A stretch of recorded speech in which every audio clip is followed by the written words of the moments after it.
Hey guys, today we're going to look into this two returning events from the 1.5 anniversaries that's been going on right now, and see what kind of free skills that we can get from all these events. And later I will give you a recommendation on which order you should probably get it based off its usefulness of the skills. So first, let's take a look into this rewards from the duo mysterious duo trader. You can get this Yu-Gi-Oh passive skills, which is pretty good. It will increase your attack, and this Kirito passive skills that will increase your defense in similar manner as the Yu-Gi-Oh skills. So these two skills are pretty good. You can transform the skills with that homemade pie that you can get earlier, and it will give you a item which you will be able to trade it with a 5-star skill counterpart.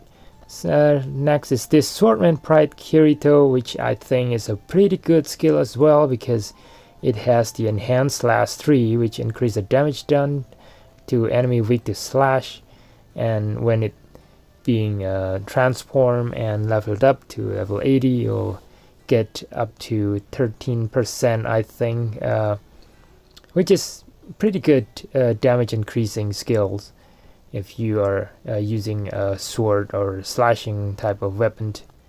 Next one is this straightforward wheel Yu-Gi-Oh, which I have reviewed before. It's an okay skill to have, but yeah, I will recommend to just get this one last because it's not that useful. So these are all the skills that you can get from the mysterious duo traders, and all the rest in there is just regular item and avatar skills. So if you're into skills, definitely get these two skills first. And like I mentioned before, if you transform the skills, then it will give you this Swordman memory book, which you will be able to trade it here to the 5-star skills of the Yu-Gi-Oh and the Kirito 5-star skills. And these two skills are a really good skills as well to have. So especially the Yu-Gi-Oh one. The Yu-Gi-Oh one the damage multiplier is really low, but it has the ability that will increase the damage or additional damage based on your defense, and it could go pretty high in terms of the damage if you use it properly. And I'll tell you why this one is very good skill as well, especially with the next trait that you can get from the other trader, the trade banner. And this Kirito skill is a really good skill as well, because it has the ability to increase your your damage on the monsters, or the fire damage on a monster by 15%. And the thing, when you increase it to level 80, it will get to 23%, which is really high, and it works really well with the free Kirito burst skills, which is also of fire elements. So if you're using fire elements skills on sword, this is definitely a good skill to have and to use on your set. So I already have those skills leveled up to level 80s, or the maximum level that you can get. So I'm just gonna show it to you guys quickly and how it looks like on level 80s.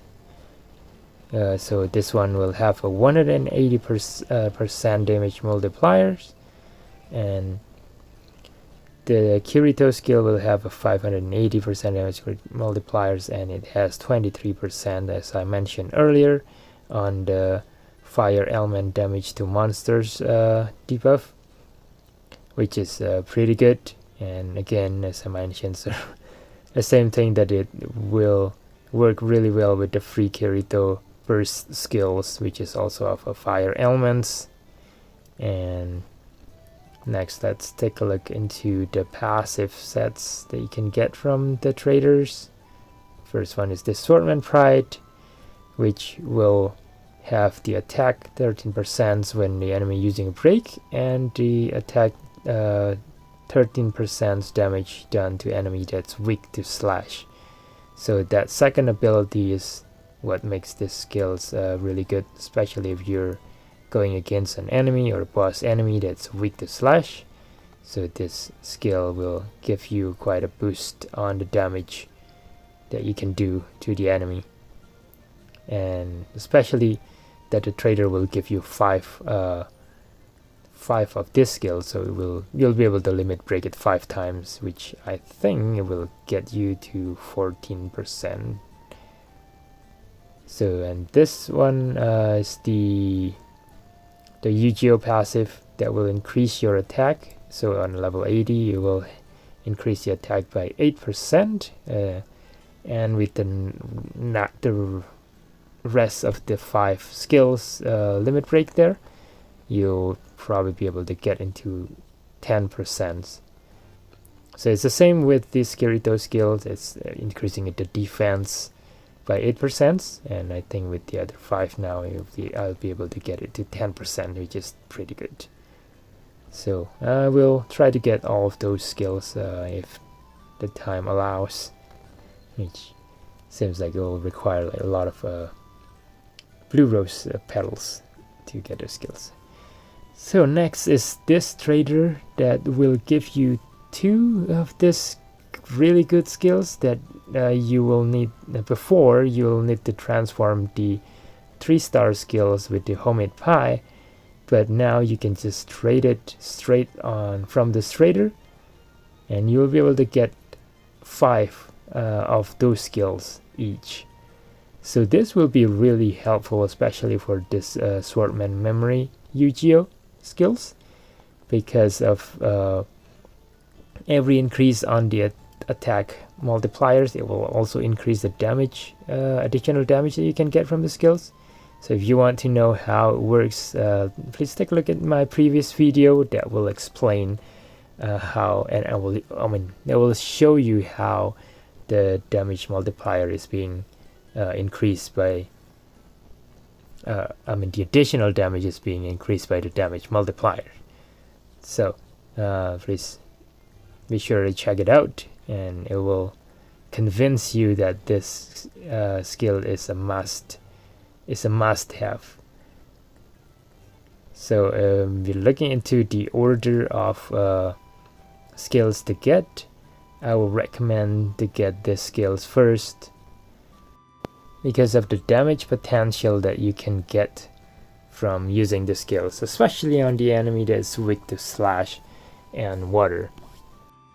So this footage will show you the damage potential that you can do with these skills. Yes, I did like 200,000 damage on 1 slash, so definitely it is not very practical to do. Actually, that it will require me to switch between 2 different sets and using all sort of buffs. But yeah, potentially you can get that much damage, and without switching, I think I did 70,000 damage in there with that skills on critical. So the second one to get is this Black Swordman Kirito, Black Swordman Memory Kirito skills, because of the reasons that I've already mentioned earlier, with the fire damage debuff that you can get from these skills. So again, you will be able to get 5, and with the homemade pie transformation you'll get 6 of these skills, so it will give you a pretty good damage after being limit broken. And this is the Black Pioneer Kirito skill, the free burst skill that I mentioned earlier. So you can trade this one with the Medal of Combat Arts Trader.